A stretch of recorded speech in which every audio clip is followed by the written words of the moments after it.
Land access was a huge first hurdle for us.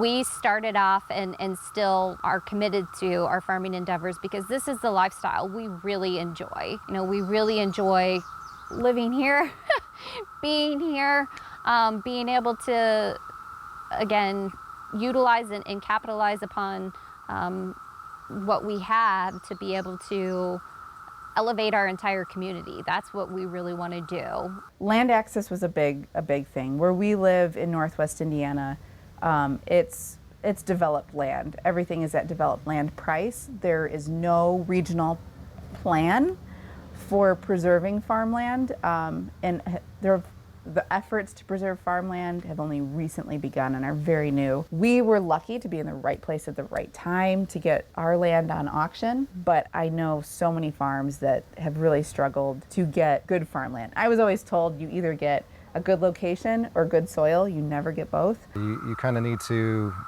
look for land that's maybe a little more marginal, something that you have to fix up yourself.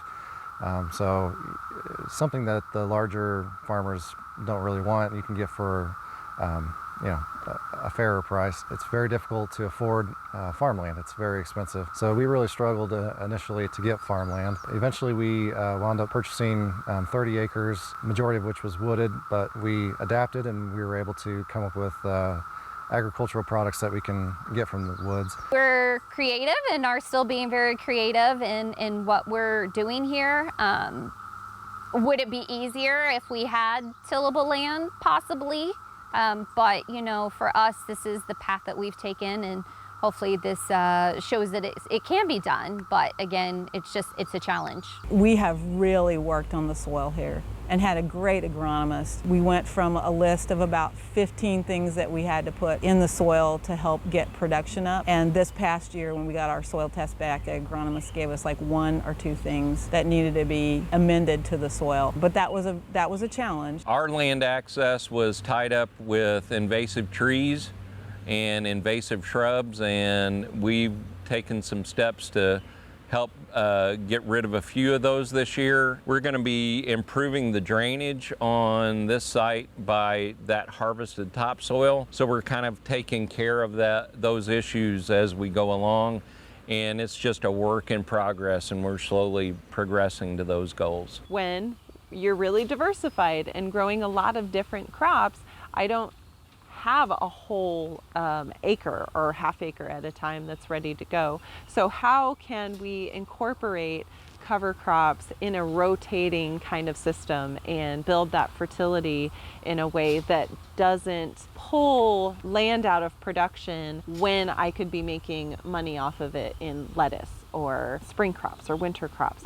And I know that's a little bit of a tricky puzzle, but that's something that I know is possible and people do it. So having a little assistance with that would be fantastic.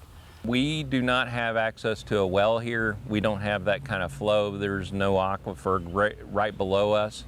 So water is a big issue with us. So we have to get city water to water everything that we have out here. Our land is fairly flood prone. Everything we've had to do is go up, so we've got raised beds that have adequate drainage. We've increased the organic matter that's providing better drainage. Water management and use is a big issue with us. A lot of the lots I farm on don't have water. This lot we're sitting on right now does not have any current water.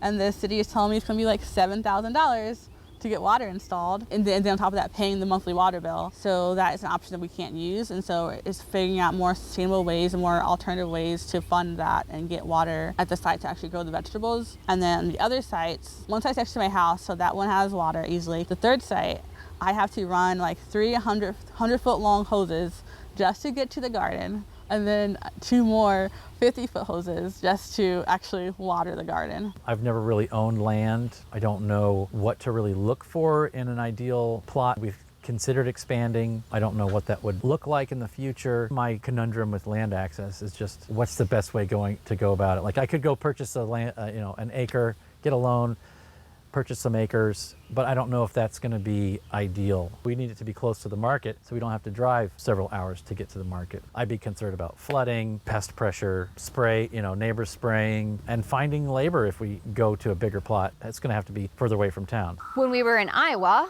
we did, again, a ton of research. And so one of the things that we found was through the USDA, the TIP program, or the Transition Incentive Program, we found that, and it was in good use in Iowa, but we wanted to come back to Indiana. There wasn't a lot of options for us to be able to try to access land through that program, which we felt would have been helpful because of, again, how expensive land is, especially tillable farming land.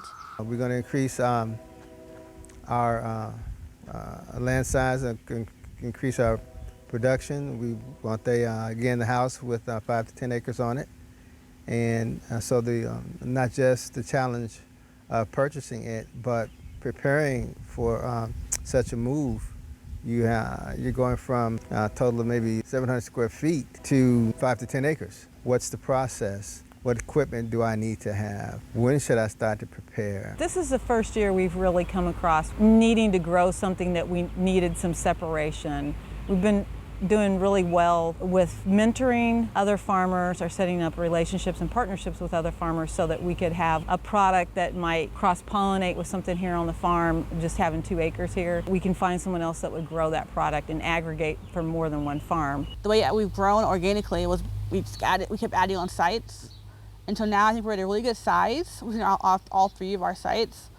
But it also is a lot of travel between sites, figuring out where things are, where things aren't at, and making sure they all get done. That's my biggest challenge, is just managing my time and getting things in the right spot at the right time and making sure everything works the way it needs to work. That's just an issue with having an urban farm. Like if it's out in the country, everything could all be at one site, and it wouldn't be an issue. But since I'm having to manage all these different sites, that's where I have a lot of my challenges, is just making sure it's like effectively being managed. And since I'm only a one-person team, it's a little hard. If it's a perfect system, I would have everything all at one site and like own the properties. And I don't own any of the properties. I farm on right now. And so a lot of the big things I want to do, I need to get permission for to actually do these projects. I would say the biggest challenges are policies that are just totally tone deaf to this scale of farming. We are an unincorporated part of our county, so we follow county rules, county ordinances, which are pretty lenient. And so we've been lucky in that regard. But as we go to build a commercial kitchen on our farm, we're finding out we have to have a commercial septic, which runs like $40,000, which I can't imagine spending $40,000 on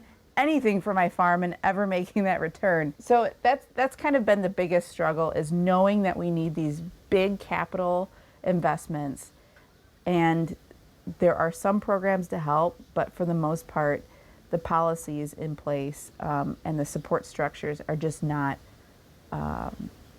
scale appropriate to farms our size. We do have issues getting permits. We have 2 buildings to put up, and there's just a lot with getting permits. We just can't put up buildings to provide more food at our own will. We have to go through a lot of hoops. When we first bought this farm, we were about a year or 2 in, and the property tax bill more than doubled. And it turned out the assessor's office pulled all of our ag status and claimed we were not farming. So we had a big battle with the assessor's office to prove that we are farming. We had to have the USDA come out, the Farm Bureau, and we did win that case, and they did lower our taxes and they gave us back our ag status, but we really had to fight for it.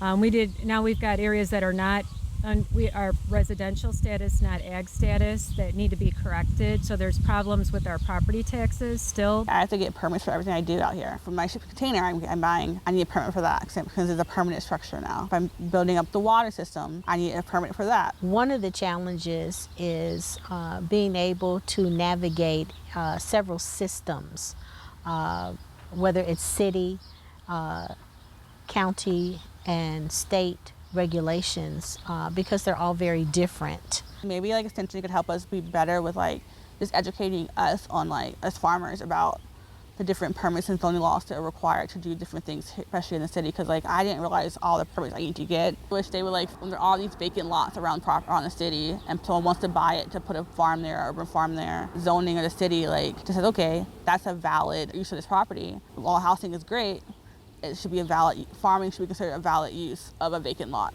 That's our next step, finding this land and remaining local.